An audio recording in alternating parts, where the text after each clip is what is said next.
Friends Marites, make sure to like, share, and subscribe to MU Entertainment's YouTube channel. At kung blind natin sa anak mo, pues talasan ng isipan at pagganahan paging Marites dahil nandito na ang segment na inyong kinuhumalingan at pilit na hinuhulaan ng Daho! Ano ang unang hashtag? Ako naman ang unang-una. Guardiado! Okay, so kwento ito ng isang businessman, kilala at mayamang businessman. So itong si businessman parang nagpa-event. Yung parang yung event niya something to do with sports. Ganyan. Sports nga ba? O halo-halo na. So may mga kasama doon, may mga managers. Not necessarily manager ng artista ha. Mga manager, mga CEO ng iba't-iba't kumpanya. Okay. So, to the surprise or to the delight of some people there, biglang may dumarating na aktor. Ay! Na nalilink din naman noong pa dito kay businessman. Actor, businessman. So, Paano nakuha mo yan dun kay ano? Okay na. habang chumichika ka doon sa kabila. Naku, nagrinig ko yan. Naku, kukunin ko dapat yung blind item na yan eh. So, noong medyo inaano-ano ko ha, kasi yun ang pakiusap sa akin. Nailigaw ng landas. Pero parang hindi ko nga masyado mailigaw. May lilig kay Ambit ba? Maliligaw mo yan? Kilala na niya kung sino. So, nung Butik na nga ako mabila. So, nung pictorial. Yung alam mo yun, parang picture. Itong si actor, talaga daw, pinafeel niya sa lahat. Na ano? Akin to. Talaga daw. Pinardyahan. Super akbay at guardiado. Sino ang umakbay? Actor. Si actor. Kay businessman. Yes. Magaling din eh. Yes. O, diba? Talaga naman. Very sports. Talaga naman. Magaling din eh, no? Saan magaling? Pinakita na niya talaga na, Akin May to. binakuran na kumbaga. At in fairness siya mismo yung aktor na nagbakod Yes. Kasi kadalasan yung di ba? Ay, ito hindi. Parang magaling. Wag na kayong magtangka. Yun na, wala na mga Selyado clue, na Diyos to. me. Tagal sa akin nagchika. Narinig ko ni Jayan kanina kasi tumawag pa ako ulit. Bakit tumawag? To confirm yung chika dahil wala nga doon yung focus ko nung Wala kasi yung galing sa ng Bataan, di ba? Tapos sabi ko nga, kukunin ko talaga yung blind item eh. Tapos sinabi na kay Rose, sabing gano'n. Hindi naman niya naintindihan. Kasi sabi ni Anik, ko, akin na lang. Ay, tumawag ako. O, yun na. Buti pala hindi yung ginamit ko. Go. So, syempre, of course, hello Tita Bebot ng Colorete Clothing sa Scout Trillo Corner, Timog Avenue. Sino pa ba? And again, congratulations Rin and Jeremy. And see you soon, Ninong Boyet and Ate Maribel. And syempre, again, congratulations Ninong Jean and Ninang Nene for your golden wedding anniversary. Salamat po sa lahat ng mga nakatulong namin ni Irene at sumuporta. Ito na nga dito si Mr. Poo bilang naging MC ng hapon na, di ba? Ng hapong yon, of course. You must be richer now. Yes. Hindi naman libre yun, Hindi. May nagtanong nga sa akin, gratis ba yun? Hindi Hindi naman. Talaga, may nagtanong. Sabi, ano yan? Gratis ba yan? Hindi Sabi ko, hindi naman si Rosa ikakasal. Papakasal na nga ako. Charot! Ayun na. At syempre, gusto ko rin mag-thank you sa aming catering na #1 in Bataan. Ang Blue Pepper ni na Jonah and Kenneth Tordesillas. Napakasarap po. Kaya kung gusto nyo ng magpa-cater or event, kontakin nyo lang sila. Kay John Marvin Bustamante ng JM Bustamante ng styling. Thank you sa napakagandang styling from the church to the venue. And so much more, of course. Thank you, Don. Thank you, Kuya Sani and Jay Balmeo, photography and video. Yan. And napakarami. Yan. Correct. Ganun din sa sleeve ng leather kung gusto niyo ng mga giveaways from leather. Na leather, ganon. Pero si Rose lang yung nakita ko na part ng entourage, para kuda ng kuda dun. Punong abala sa reception. Naka-long gown competition ng lola mo. Pero kuda-kuda. Very nanay, lolit. Ay, ito, hindi yan, ito, ganon. Floor director. Oo, FB, AD, lahat na. The stress. Ayun na. Oh. Next hashtag. Wait, syempre, hello, Irene, again. Oo, Irene M. ng bongga ang pakulay, ha? Ayan, no? Baptism of Fire. Sino yan? Prof. Baptism of Fire. May kinalaman yan sa isang young actor. Actually, very young actor ito na napapasama ngayon sa isang project na talaga namang matitesting ang kanyang ang ganyang galing sa pagtahak sa mature na role. Kasi ito yung mga panahon na bibigyan na siya ng mga eksenang may ka-eksena na siyang babae, ganyan-ganyan, may halikan, may mga intimate moment, etc., etc. Tapos, during the shoot pala na ginagawa yon, napag-usapan na, sanay ka na dyan, may mga ganung kantsaw sa kanya ng mga co-actors niya. Kasi parang sinasabi, mas bata pa siya, naranasan niya na yan, mga ganyang bagay. Although, hindi nga daw sa opposite sex, kundi sa same sex. Oo. Sabi, di ba tinuruan kang humalik ni kuya ganito, ni ganyan-ganyan? Na, syempre kinaloka ng lahat kasi yung actor ito, yung nagsimula siya sa child actor. Tapos dito na siya lumaki sa industriya. Dito na siya nagbibinatad, ganyan-ganyan. So, parang ang anong pakinggan kasi alarming. Kasi di ba alam mo naman ang mga may issue sa kabataan, bla bla bla. Pero siguro dala ng ano tawag doon yung curious sila sa ganyan-ganyan. So may mga tropa-tropa. So nung ginagawa niya itong eksena, ngayong of age na siya para gawin yung mga ganon sa opposite sex, kahit role lang yan, kinakantsawan siya kasi wag ka na mag-inarting hindi mo pa nararanasan makipaghalikan sa ganito, ganyan-ganyan. Kasi nagawa na pala niya yung baptism of fire na yan even during the time na mas bata pa siya. Although hindi nga lang sa opposite, kundi same sex. Kung ang dami ngayon nagtatanong, ano ba ito yung actor? Bakla ba yan? Bakla ba yan? Ganyan, may mga ganun tuloy na tanong sa kanya. Bakla ba? Mukhang hindi naman. Talaga? Oo. Ay, kilala nyo itong young actor Sino na yan? to. Super sikat ito nung bata pa siya. Kasi talagang lead role ang malaging binibigay sa kanya. Yung letter ng pangalan niya sa bandang dulo. Oo, exactly. Correct. Mismo. Ang bilis. Bilis. Ang ganda Kasi ng nga clue. Oo, meron siyang ginagawa kasi ngayon na ano. So during the kwentuhan, kasi parang nagtatanong ng tip paano ba ginagawa ito, ganyan-ganyan. Kinantsawan siya. Huwag ka na dyan. Anong umarte dyan? Huwag ka na umarte dyan. Dati mo nang naranasan yan. Pero alam nila na sa same... Trope. Yung mga same. kasamahan niya yon. So, yun malamya pa naman kasi yan. Ha? Malamya yan. Ay, malamya. Bakla ba siya? Ewan ko, hindi ko malamya lang. Parang hindi. Hindi naman siya ganun. Baka nga curious lang. Malamya si Po, pero hindi bakla si Po. Malamya ba si Mr. Fu? The curious case lang. Diba? Yes, mga kamarites, kayo nang bahalang magdugtong-dugtong dyan. Hello kay Ideal Vision, Dr. Jessica D. Maraming salamat sa Faces and Curves. Dr. Jerry Casata, Dr. Sheila, One Dental Place kay Dr. Pong Magtibay, ang Gorgeous Smile, Dr. Jess Solis, puro doktor ito ha. Colonel June de Mayuga, puro doktor na nalabunan ko. Ang Simas Philippines, Simas International, pati na rin kay Mama Sheikha Balrevilla ng MWell. Pati na rin kay Nelani Chulenko, Michelle, Tetra, kay Marietta Green, kay Ma'am Bel Constantino, si Soki Esteves, Lolita Di Dios Katsuki, happy birthday uli Ate Josie Johnson dyan sa Australia, at saka kay Lee Reyes naman sa Canada. Yun lang. Maraming salamat po sa lahat ng mga nagpadala na kanilang mga messages. Thank you. Hello mga kamarites! Bago po tayo bumalik sa Marites University, kung gusto niyo po laging makatanggap ng latest chismis, Pati na rin ng mga nakakaintrigang blind items at insider scoop tungkol sa lahat ng showbiz-related happenings. Huwag niyo pong kakalimutan mag-subscribe sa MU Entertainment YouTube channel. Marami man ang ating mga Marites subscribers, mas marami pa po ang hindi nakasubscribe. Kaya naman, subscribe na mga kamarites! Next hashtag, Abono Queen. Abono naman siya. akin yan. Go. Ano ito, female? Hindi siya broadcast journalist naman. Ay, nako. Ilan lang yan. Kailan lang yan, di ba? Nako, parang kilala ko na.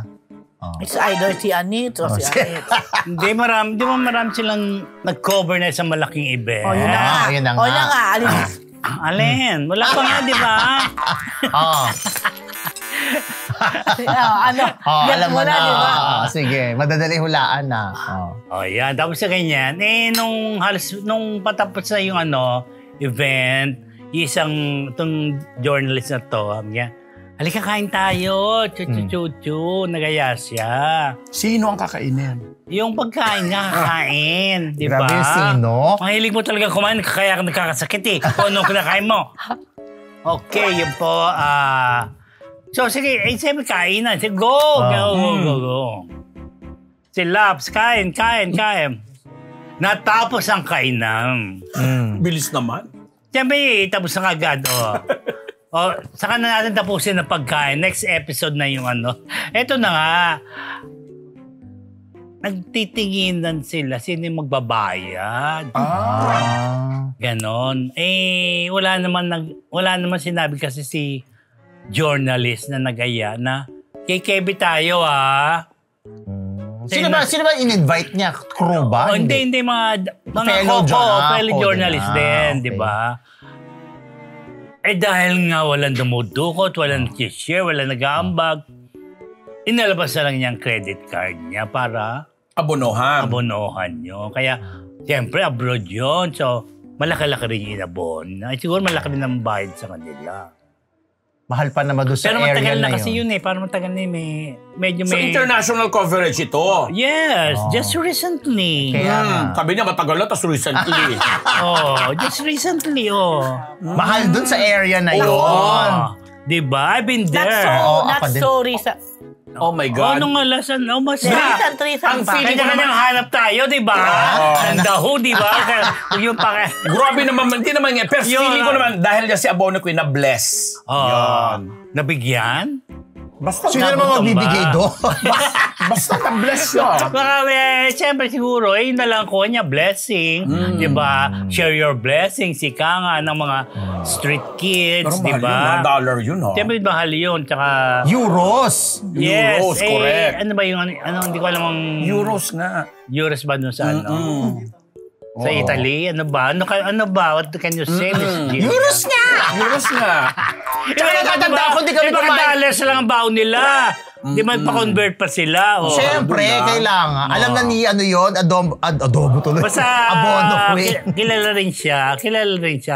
Basta, Mabait naman mahilig ni kayo Abono Queen. manood kayo ng news, kilala niyo siya. Kung napanood niyo yung coverage na yun, ng lahat-lahat. Pero dapat SOP na dapat pag nag-aya ka, syempre ang assumption, ikaw. Siyempre, pag nasa ibang bansa ka, usually kanya-kanya, di ba? Hindi, pag nagyaya ka, ikaw. Ewan ko, siyempre nag-expect din siya. Kasi Unless yung para kung friends tayo.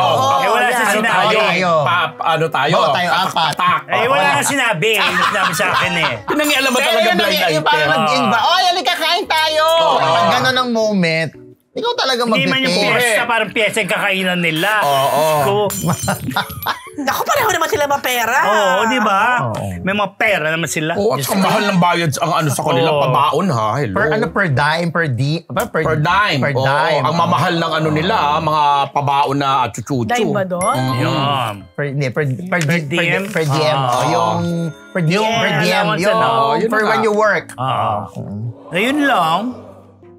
Ayun lang. Basta Magmamati ka na. journalist ako, ilan kung nanonood kayo nun. Kung nanonood kayo ng ganon, hindi yata kayo nanonood. Nanonood kami, kaya nga blessed din kami Hindi totoo yan, ha? Hindi, meron pa iba. Pagta ako, interested nga ako dyan. Dahil dyan, sino mabatiin? Wala akong hindi ako kagaya nyo, no? Hindi mo siya mabatiin. Thank you for coming, Jill. For here. visiting us, Jill.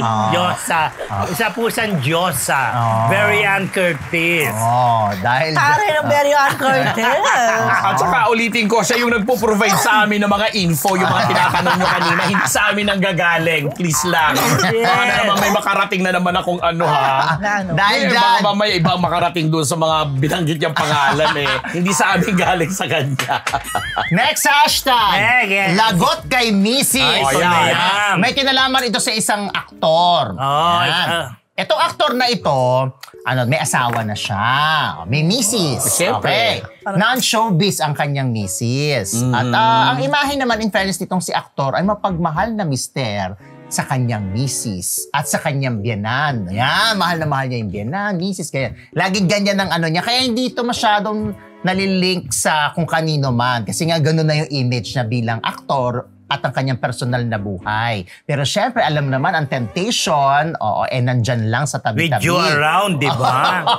May isa daw umano na girlalette na parang active sa adult content kineme. Ay! So parang nag-message siya kay aktor at parang nag-invite. Na-type niya. Na-type niya, ganyan. Syempre, iba yung feeling na in-invite ka. Yes, lalo pat nasa ganung content ka. So, Viva pero Max. syempre, yung usapan, walang video.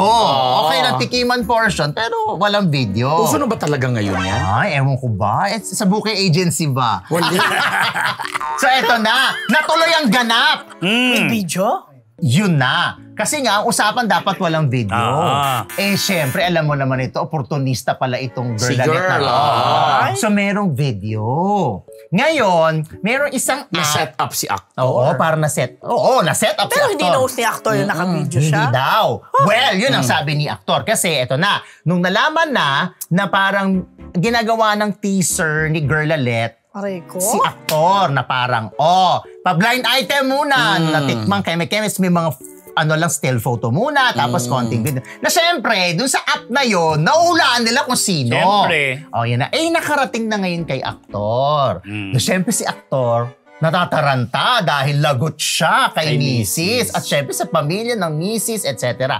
So kinausap daw nitong si aktor ang kanyang management team para Tanggalin. abulin kung paano nila. Kasi i-handle yung kaso. i-handle yung situation na yun. Kasi kung siya mismo ang i-enter dun sa app na yun at mahalata lalo. Kasi nga, pa-blind item pa lang yung ginagawa nito si Girlalette. Syempre si Girlalette, inaano niya yun parang for subscription. Halimbawa, pinagkakakitaan. pagkakitaan. Halimbawa, give ko sa inyo to, may pay kayo. Ang style daw nung Girlalette, pa-blind item. Syempre, doon sa app na yon, Maraming curious. maraming curious. Tsaka, parang sa atin, naulaan. Ang teaser, bongga. Teaser ay bongga. Si actor, ano ba siya? Hindi naman siya ganun ka bago. Teka, ano nangyari na-manage ba? Hindi, ngayon parang, syempre, hindi naman agad-agad din Medyo nandun pa rin. Nandun pa din. So anytime soon lalabas yan? Sana mapigilan nung management kasi nakarating na kay management Pero yung merong app. Meron ka ba? Wala ako nung app Si girl pa talaga? kasi trabaho niya. Trabaho ni girl Actually, meron na daw na iba pang artista. Na nabiktima si Oo, girl. si girl. Parang pangalawa daw itong si actor. Ito ba yung binayaran ng milyon? Ay, hindi ko alam. Actually, hindi ko kilala yung girl. Okay.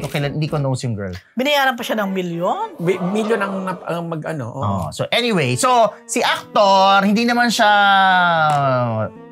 luma sa showbiz, pero hindi naman din siya sobrang bago. So medyo mid. Tapos sikat sa social media. Tapos yun nga ang image niya, basta ano siya. Wholesome siya na mapagmahal kay misis. Hunk actor ito. May pagka. Lead actor. Minsan. Award-winning. Hindi. Kumakanta. Oo. Nag-a-action. Pwede. Parang parang Pinoy henyo. Nag-a-action? Pero hindi siya, nag-guest siguro sa isang action na serye, pero hindi siya yung sasabihin mo. Kasi nandoon ako nakafocus sa isang kilalang action series na parang siya yun.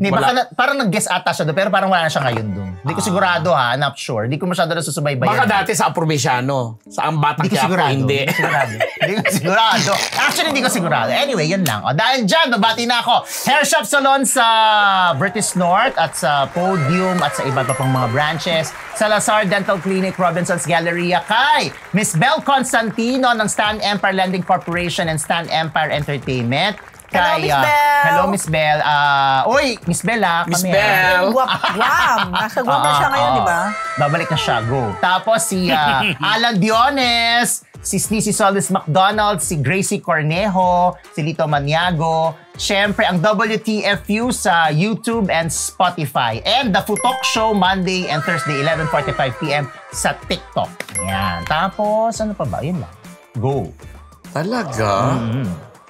Kaloka yung aktor na yun, no?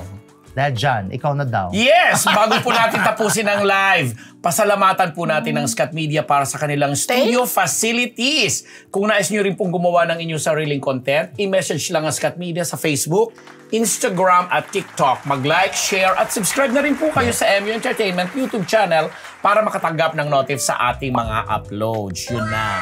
Yes, mga Marites, tapos na naman po ang ating Monday episode. Siyempre, may Monday, may Thursday pa. Maraming salamat po sa lahat ng nanood. Sa lahat po na nagpakulay at sa mga nag-comment. Sa nung po hindi namin nabasa. At salamat po sa aming special guest, si Josa Jill. Yeah, si Jill. Sa ating 1.2 live viewers. Thank Diba? you. 1.3. 1.3 na to kanina eh. Maraming salamat po. Sa tuloy-tuloy lang po kami sa magkapaligay sa inyo. Tuloy-tuloy lang po kayo sa panonood dito sa Marites. Pero magbayad na ang dapat magbayad. Magbayad ng dahil. Yung magbabayad. Yung ng mga watcher. Mga watcher. Baka akala tayo yun. Huwag na anas ng anas. Talunan na nga kayo, no? Everybody loves a winner. Di ba? Okay, mga Marites. Hula na po yan po ang Daho! Hindi ka na sabi, Marites. Everybody loves a winner.